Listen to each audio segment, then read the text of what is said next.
Hello everyone, বিতিশা রান্নাঘরে সবাইকে স্বাগত। আজ যে রেসিপিটি আপনাদের সাথে শেয়ার করব সেটি হলো চিংড়ি মাছ দিয়ে লাল শাক। তার জন্য বাজার থেকে নিয়ে আসা লাল শাক ভালোভাবে বেছে নিয়ে গোড়াগুলো কেটে বাদ দিয়ে দেব। তারপর শাকগুলো ভালোভাবে ধুয়ে নিয়ে কেটে নেব।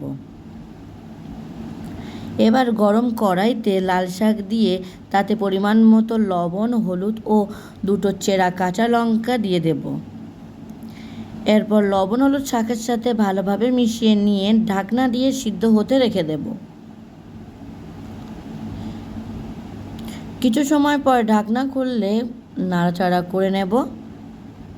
শাকটা ভালোভাবে সেদ্ধ হয়ে গেছে। এবার একটি পাত্রে শাকটি নামিয়ে নেব।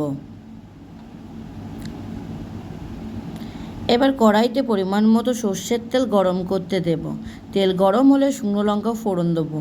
ফোড়ন ভাজার গন্ধ বের হলে দিয়ে দেব পেঁয়াজ কুচি। পেঁয়াজ ভালোভাবে ভেজে নেব।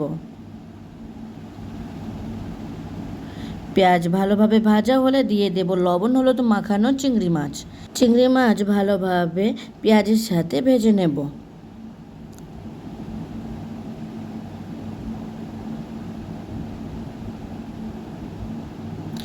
চিংড়ি মাছ ভালোভাবে ভাজা হলে দিয়ে দেব সিদ্ধ করে নেওয়া লাল শাক।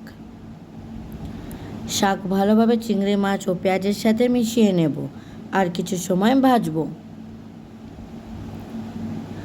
বারবার নাড়াচাড়া করতে হবে যাতে শাক তলায় লেগে না যায়।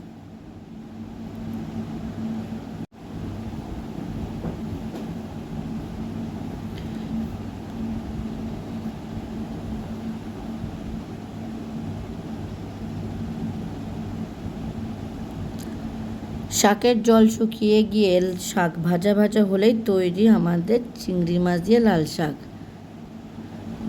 ভিডিওটি কেমন হয়েছে অবশ্যই কমেন্ট করে জানাবেন। আর ভিডিও যদি আপনাদের ভালো লেগে থাকে তাহলে চ্যানেলটিকে সাবস্ক্রাইব করে পাশে থাকবেন।